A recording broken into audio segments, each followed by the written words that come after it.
உண்மையிலேயே நம்மோடு கூட கர்த்தர் இருக்கிறதை மற்றவர்கள் பார்க்க வரையிலும் சில பிரச்சனைகள் தொடர்ந்து கொண்டு தான் ஆமென், பார்க்கிறது வரை.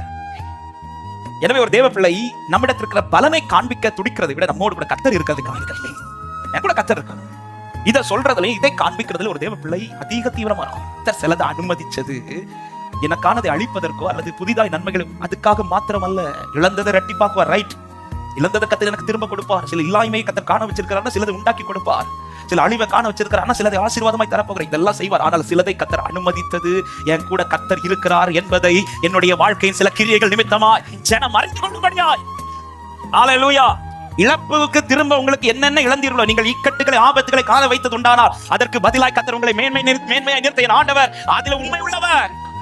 சிலர் உங்களுக்கு விரோதமா எழுப்புறாங்கன்னா கர்த்தர் அந்த இடத்துல உங்களை எப்படி நிறுத்த விரும்புறாங்க, உங்க கூட கர்த்தர் இருக்கிறத அவங்க பார்க்கணும். அது எப்படி காட்டுறது? அவங்களோட கர்த்தரை பிளஸ் பண்ணி அப்படி இல்லை, என்னுடைய செயல். அவங்க எனக்கு விரோதமா பேசும்போது நான் எப்படி பேசுறேன், நான் என்ன பேசுறேன், நான் என்ன செய்யறேன், என்னுடைய கிரியைகள் எப்படி இருக்கு.